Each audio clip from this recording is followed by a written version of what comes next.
রক্তবীজে আপনাদের স্বাগত।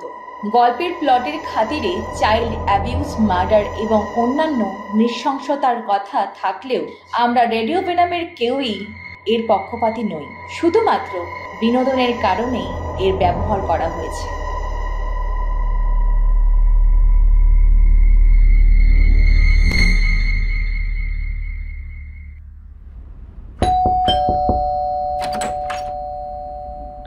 ওনাকে কি ডেকে দেওয়া যাবে?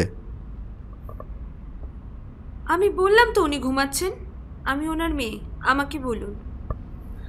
না মানে বিষয়টা হলো আপনাদের দুজনকে একটু থানায় যেতে হতে পারে।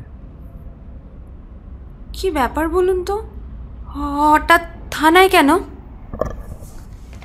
আইলিমা, কি হয়েছে? সকাল সকাল এত চেঁচামেচি কিসের? এ কি পুলিশ কেন?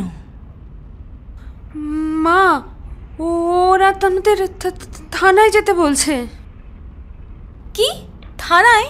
থানায় কেন? তাহলে কি ওরা কোনো খবর পেল তোর বাবার? দেখুন ম্যাডাম, এত কথা বলা যাবে না। স্যার বলেছে আপনাদের নিয়ে যেতে।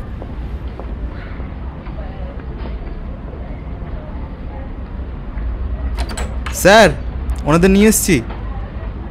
ও, এসে গেছেন? বসুন। তা জল টল কিছু খাবেন? আমরা এখানে জল খেতে আসিনি। কি জন্য এখানে ডেকেছেন সেটা বলুন।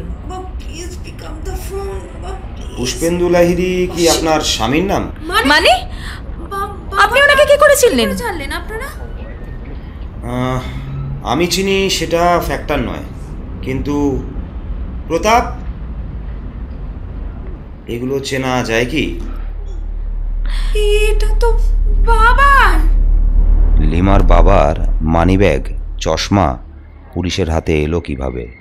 আর কিভাবেই বা পুলিশ পুষ্পেন্দু লাহিড়ীর নাম জানলো? ফিরে কি আসবেন মিস্টার লাহিড়ী? লিমা কি পাবে তার বাবার খোঁজ? জানতে হলে শুনতে থাকুন রক্তবীজের লিমার তৃতীয় পর্ব। রেডিও ভেনাম, জেগে ওঠো কলকাতা।